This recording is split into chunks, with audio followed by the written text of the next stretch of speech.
Have you heard the news? The US now has two B-21 Raider stealth bombers flying test missions. That's right, this futuristic aircraft, designed to be the most advanced stealth bomber ever built, just doubled its presence in the skies.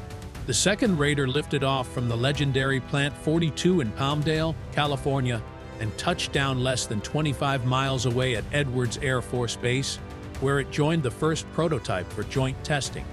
This marks a critical step in the Raider's path toward operational service. But here's the twist. The B-21 isn't just another bomber. It's part of a larger secretive ecosystem of stealth technology that could completely redefine how America wages air power in the next decade.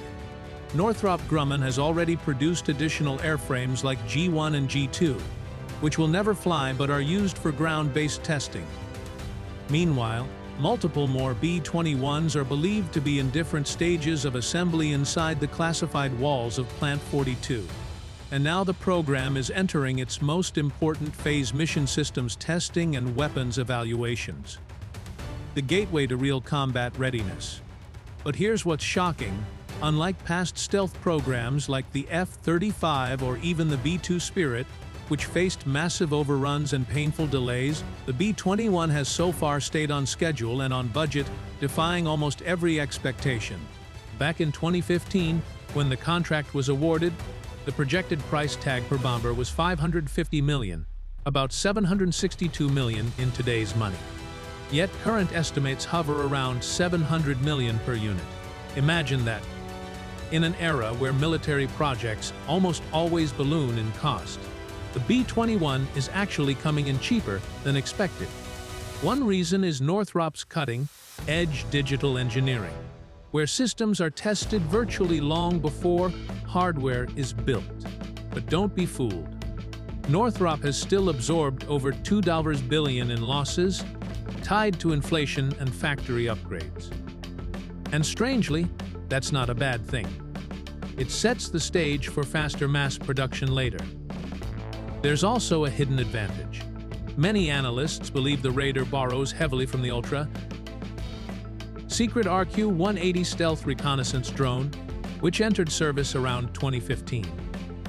That aircraft shares a similar wingspan and design, meaning years of classified testing may have solved problems before the Raider even took shape. Outwardly, the B-21 looks a lot like its older cousin, the B-2 Spirit, but it's smaller, more efficient, and built for far more roles. Unlike the Spirit, which is mainly a heavy payload bomber, the Raider can conduct ISR missions, electronic warfare, and networked battle management. But the real kicker. This aircraft isn't just a bomber. It's a flying command center with stealth unmatched by anything in the world. Maintenance is another game changer. The fragile radar, absorbent skin of the B-2 forces the Air Force to keep it in climate. Controlled hangars, driving costs through the roof. The B-21, by contrast, uses next-generation stealth materials tough enough to sit outside on the tarmac. And while only 19 B-2 Spirits exist today at over $200 billion each, the Pentagon plans to buy at least 100 Raiders, with discussions about even more. This means the Raider won't just be rare. It'll be the backbone of America's bomber fleet. But here's the bottom line. The B-21 is on track to enter service before the decade ends, replacing both the B-2 and the B-1B Lancer. Think of the F-35 as the quarterback in the sky.